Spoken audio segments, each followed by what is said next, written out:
30 ಕೋಟಿ. ಎಸ್, ಹೌದು, ನೀವು ಕೇಳ್ತಿರೋದು ನಿಜ. 30 ಕೋಟಿ ಕೇವಲ 45 ದಿನದಲ್ಲಿ ಅರ್ನ್ ಮಾಡಿರೋದು ಈ ಬೋಟ್ ಮ್ಯಾನ್. ಲೈಕ್ ಯಾವ ಥರ ಅಂತ ಹೇಳಿದ್ರೆ, ಇವರಿಗೆ ಮಹಾಕುಂಭ ಸ್ಟಾರ್ಟ್ ಆಗೋಕ್ಕಿಂತ ಮುಂಚೆ 60 ಬೋಟ್ ಇತ್ತು. ಅದಾದಮೇಲೆ ಅವ್ರ ಹತ್ರ ಇದ್ದ ಸೇವಿಂಗ್ಸು, ಅವ್ರ ಹೆಂಡತಿ ಒಡವೆಗಳು ಎಲ್ಲ ಖರ್ಚು ಮಾಡಿ ಇನ್ನೊಂದು 60 ಎಕ್ಸ್ಟ್ರಾ ಬೋಟ್ಸ್ ತಗೊತಾರೆ.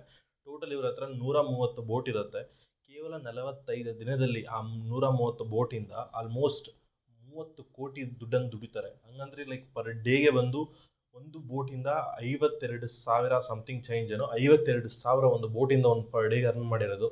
ಇದರಲ್ಲಿ ಅವ್ರ ಖರ್ಚು ಗಿರ್ಚು ಎಲ್ಲ ತೆಗೆದುಬಿಟ್ರು ಕೂಡ ಮಿನಿಮಮ್ ಅವರಿಗೆ ಒಂದು 29 ಕ್ರೋರ್ಸ್ 29 ಕೋಟಿ ಉಳಿದಿರ್ಬೋದು. ಇದು ಲೈಕ್ ಇವರು ಹೇಳಿದಲ್ಲ, CM ಯೋಗಿ ಆದಿತ್ಯನಾಥ್ ಅವರೇ ಅಸೆಂಬ್ಲಿಯಲ್ಲಿ ಲೈಕ್ ಈ ಥರ ಆಗಿದೆ ಅಂತ ಹೇಳಿದ್ದು.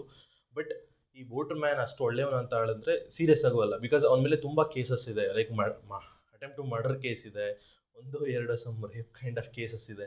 ಲೈಕ್ ಪಕ್ಕದ ಬೋಟ್ ಮ್ಯಾನ್ಗಳ ಮೇಲೆ ಅಲ್ಲೇ ಎಲ್ಲ ಮಾಡಕ್ಕೆ ಹೋಗಿ ಅಲ್ಲಿರೋ ಕಸ್ಟಮರ್ನೆಲ್ಲ ಇವ್ನು ಬೋಟ್ ತೊಗೊಂಬಂದಿರೋದಕ್ಕೆ ಇಷ್ಟು ದುಡ್ಡು ಅರ್ನ್ ಮಾಡಿದ್ದಾನೆ ಅಂತ ಹೇಳ್ಬಿಟ್ಟು ಲೈಕ್ ಪೊಲೀಸ್ ಅವರು ಹೇಳ್ತಿದ್ದಾರೆ.